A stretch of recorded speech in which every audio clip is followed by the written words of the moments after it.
far, the White House has not commented on these allegations being made by Venezuela's government, though earlier this month, President Trump did confirm that at 5 a.m. in Washington, D.C., a horrifying truth has just been exposed right behind the doors of a powerful embassy. $38 million in cash along with dozens of kilograms of prohibited substances were discovered inside the office of a highly respected international ambassador. Not in a criminal hideout or secret warehouse, but in the very place where peace treaties are signed, it had been transformed into an illegal trafficking network worth $620 million per year. How could such a massive network hide so perfectly under the guise of diplomacy right in the heart of America? How profound is this betrayal? Let's uncover the shocking truth right now. Our mission is to make the country safe again. We will not sit idly by and allow drug traffickers to continue running operations devastating neighborhoods and putting citizens in harm's way. At 5 a.m. in Washington, D.C., a foreign diplomat has been exposed. 27 sealed diplomatic containers held $38 million in cash. Shipments worth $620 million moved under diplomatic immunity. This is the most dangerous diplomatic infiltration ever uncovered on American soil. 28 kilograms of an extremely potent narcotic substance were found inside the ambassador's office right within the private workspace of a trusted diplomatic official. This was not a gang tunnel, not a secret warehouse, but the heart of a diplomatic agency. A room where treaties are discussed, visas are approved, and international cooperation is signed had been turned into a heavily protected trafficking network worth hundreds of millions of dollars. This was not an infiltration from the outside, but a betrayal from within. At the Drug Enforcement Administration's laboratory, experts demonstrated that even a tiny amount as small as 2 grains of salt could cause severe consequences for a human being. At 5:06 a.m., Washington, D.C. was still quiet. The streets near the embassy area were deserted. Traffic lights changed without a single pedestrian in sight. Most people were asleep. Then black federal vehicles pulled up in front of the Venezuelan Embassy. FBI and DEA agents moved in silently. There were no shouts, no cameras, only resolute footsteps and sealed search warrants. For the first time in decades, a foreign embassy became the center of a federal raid. Inside the building, agents entered the private office of Ambassador Rafael Ignacio Salazar, a man known as a calm diplomat, a man who always spoke about peace dialogue and cooperation. What the agents discovered shocked even the most seasoned investigators. 28 kilograms of prohibited substances, $38 million in cash, and military-grade encrypted phones. Documents revealed shipments moving under diplomatic protection valued at more than $620 million per year. This was not a paperwork error, nor was it a political issue. This was a covert operation hidden behind flag seals and diplomatic immunity. At that moment, one truth became crystal clear.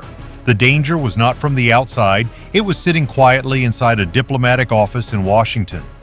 This organization was responsible for transporting approximately 60 tons of prohibited substances each year into major cities through trucks crossing the border.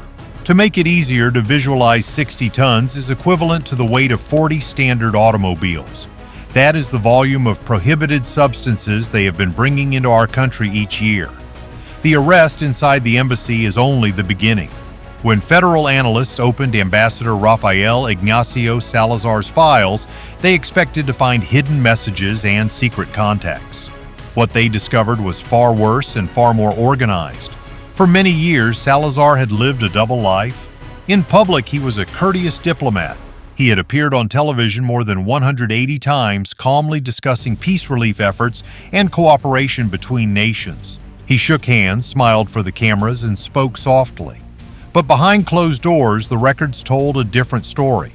Investigators uncovered 92 suspicious financial transactions over 4 years. Money moved slowly and quietly through 17 shell companies based in Florida, Delaware, and offshore accounts. Every transaction was labeled as humanitarian aid or cultural exchange.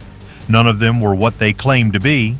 Shipping logs showed that protected diplomatic cargo moved without inspection on multiple occasions. Over time, those protected shipments were linked to a flow of goods and cash worth more than $1.4 billion. This was not reckless behavior, but a carefully planned and patient strategy. Salazar had used the one shield that few could touch: diplomatic immunity. That protection allowed people, packages, and money to move freely without being questioned. Federal agents began calling it exactly what it was: a backdoor into America hidden in plain sight. The danger was no longer theoretical.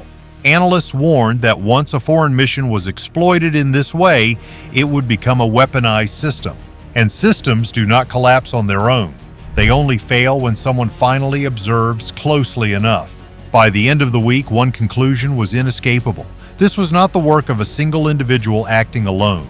This was a quiet, disciplined, deeply rooted network, and it was still operational. At 4 a.m., orders were issued across multiple states for Operation Iron Diplomacy. All units launched simultaneously. There was no countdown, no press notification, just movement. More than 1,120 federal agents were deployed at the same time. Teams moved toward 9 separate locations spanning 4 states: Virginia, Maryland, Florida, and New York.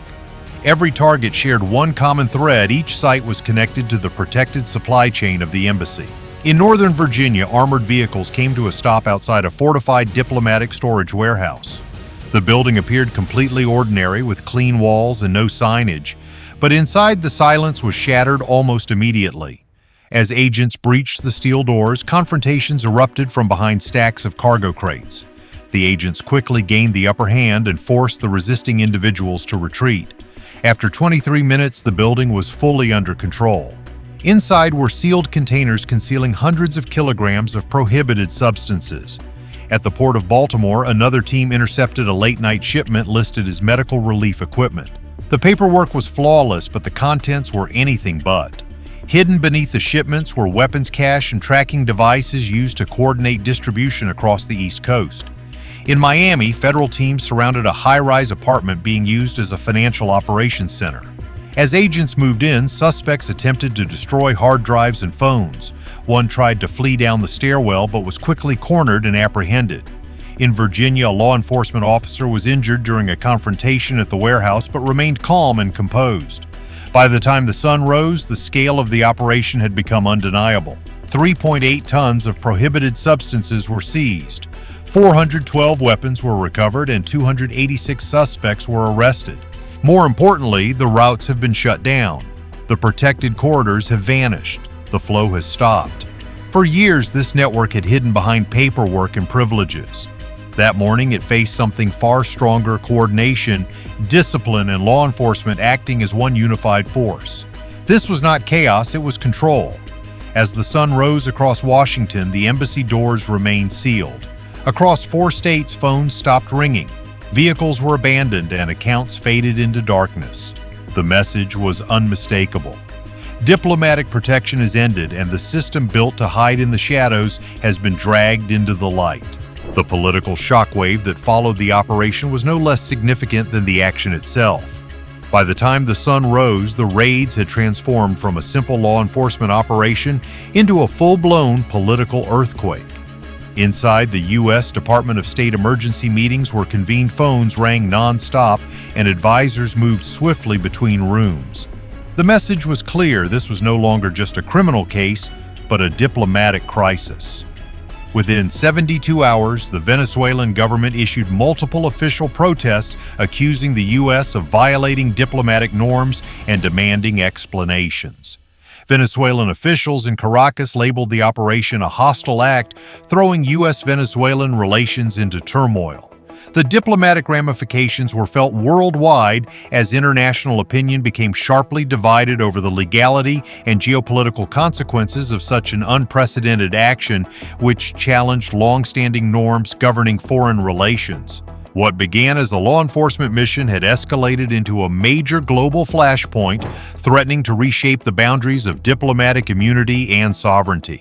The state media of their country describes the raid as a case of political repression. The reaction from Washington was measured but firm. U.S. officials clearly stated that diplomatic immunity does not protect illegal activities. When embassies are exploited as a shield for unlawful operations, the law must act quietly, precisely, and without hesitation. For many people, this moment feels very familiar. It recalls earlier eras of global tension when trust between nations collapsed behind closed doors. Not with tanks on the streets, but with documents, intelligence meetings, and carefully controlled public statements. This kind of tension is not loud, but spreads widely. Behind the scenes, intelligence agencies begin cross-referencing their notes. Analysts raise tough questions about how long this has been going on, who else knew, and how many other diplomatic channels have been quietly abused. What worries investigators the most is not just the money or the contraband, but the modus operandi. Diplomatic systems exist to prevent conflict and are built on trust. When that trust is exploited, the damage extends far beyond borders. In this case, federal analysts confirm that the protected shipments have passed through U.S. ports and highways for many years without inspection. There was no alarm, no delay. Everything appeared perfectly legal on paper. That realization changed the nature of the investigation. It was no longer about one ambassador or one embassy, but about a vulnerability at the heart of the international system itself. Allies were quietly briefed. Subtle warnings were issued. Financial institutions were ordered to freeze the related accounts. Across government agencies, a single concern took shape. If diplomacy could be weaponized so silently, then security could no longer rely solely on tradition. The political shockwave that followed was no less significant than the operation itself. By the time the sun rose, what had begun as a law enforcement mission had already morphed into a full-blown diplomatic crisis. Inside, the U.S. Department of State emergency meetings were convened, phones rang nonstop, and advisors rushed between rooms as officials made it clear that diplomatic immunity does not protect illegal activity, and when embassies are exploited as shields for unlawful operations, the law must act quietly, precisely, and without hesitation. Allies were quietly briefed, subtle warnings were issued, and financial institutions were ordered to freeze related accounts.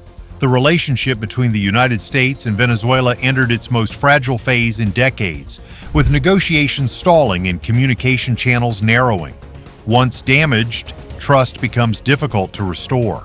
For many people, this moment felt painfully familiar, not with tanks in the streets, but with documents, intelligence meetings, and controlled public statements echoing earlier eras of global tension when trust between nations collapsed behind closed doors. And for the American public, a harsh truth was established: when power hides behind flags rather than the law, even peace can become a cover. What do you think when a respected embassy becomes the center of a smuggling ring worth hundreds of millions of dollars? The question now is not whether the system failed, but how much the system will have to change to prevent this from happening again. As the diplomatic shock subsides, the investigation moves into its most troubling phase. What federal analysts discovered points to something far larger and more dangerous. Piece by piece, evidence begins to form a pattern. Bank records reveal 312 accounts directly or indirectly linked to this network. Many accounts are registered under the names of nonprofit organizations and humanitarian groups. On the surface, they fund food aid, medical shipments, and cultural programs. In reality, they move money quietly, frequently, and without oversight. Investigators identified 61 key individuals connected to the campaign. Some worked in logistics, others handled finances. A few operated inside organizations tasked with protecting the public interest. None of them looked violent, none of them looked suspicious. That was the key point. The system did not rely on fear, but on habit. Shipping documents show that protected diplomatic cargo passed through U.S. ports for many years. Trucks crossed state lines without inspection.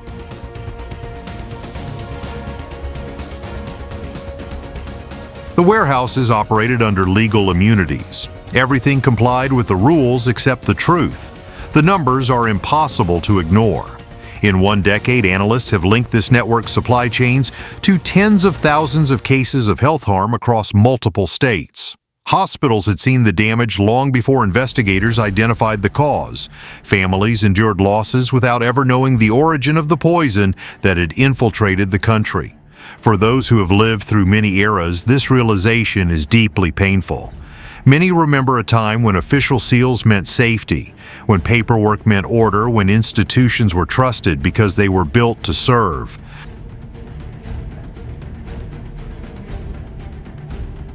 International partners were notified.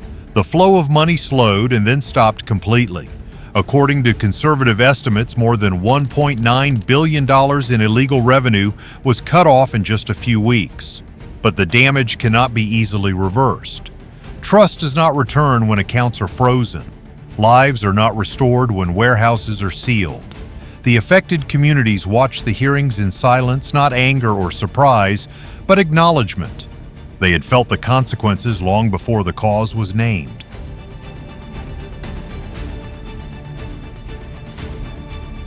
By the end of the investigation phase, one conclusion stood out above all: this was not a failure of enforcement, but a failure of oversight. And once a system learns that it can operate without being questioned, it will continue until someone finally observes it closely enough. The system has been exposed. What remains is the difficult task ahead to decide how to rebuild what was silently broken. As the operations wind down and the reports slow, the story does not disappear but changes shape. For many, this is no longer about contraband money or even foreign governments.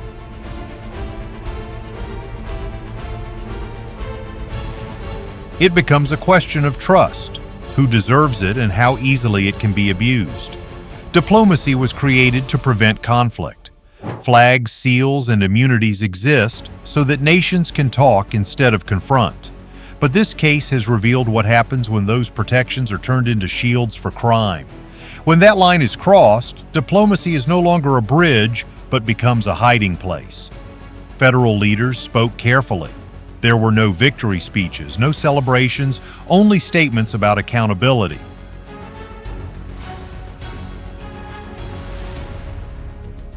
They made one point clear: the law does not stop at the embassy gates. When international privileges are used to harm communities, action is not a choice, but an absolute requirement. Across government agencies, new safeguards have been announced. Diplomatic cargo transport rules are being reviewed. Financial reporting standards are being tightened. Intelligence sharing has been expanded with allies who now face the same uncomfortable question about how many other systems have been trusted without verification. For those of mature age, this moment carries a deeper weight. Many have lived through decades when institutions operated steadily, predictably, and with respect.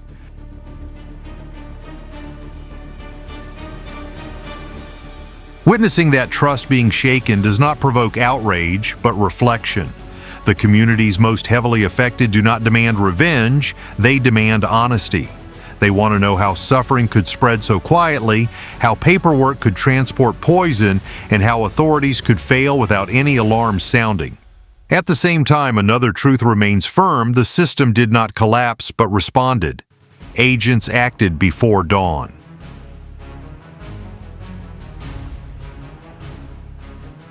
Analysts followed the numbers that others had overlooked. Medical personnel rushed into danger.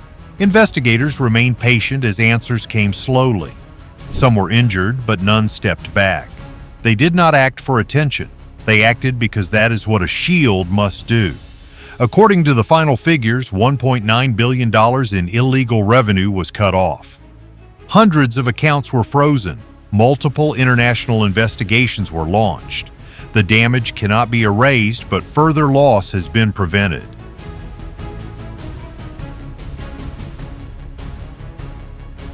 A system as large as this one does not collapse because of one man, and it will not recover unless accountability is understood clearly and honestly. For many people, this is a painful chapter. They grew up believing that institutions protect the public, that checks and balances were built not for decoration, but to ensure safety. Yet here inside a foreign mission on American soil, a criminal operation grew quietly, professionally, and undetected. That did not happen simply because one diplomat made a choice. It happened because multiple layers of oversight failed at the same time. Accountability in this case operates on 3 levels.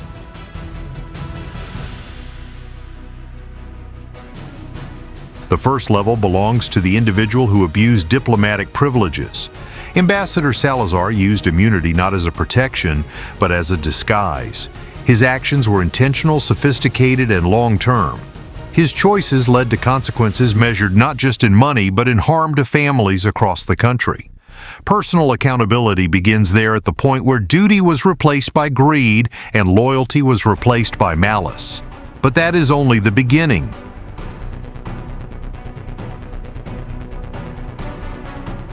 The second level belongs to the people and structures that allowed this operation to proceed without question. Every unchecked shipment, every unverified transaction, every immunity granted automatically.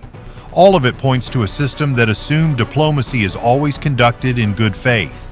That assumption became a vulnerability, and that vulnerability became a weapon. This level of accountability is not about corruption, but about complacency. When rules are trusted rather than verified, danger grows quietly in the shadows. And then there is the third level one that reaches far beyond any single office.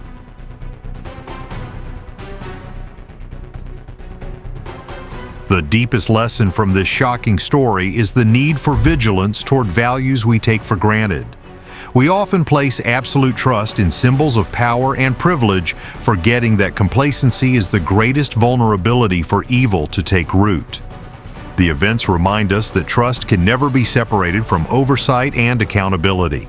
Transparency is not a sign of suspicion, but the core foundation for protecting our collective security. When a system is treated as untouchable, that is precisely when it becomes most dangerous.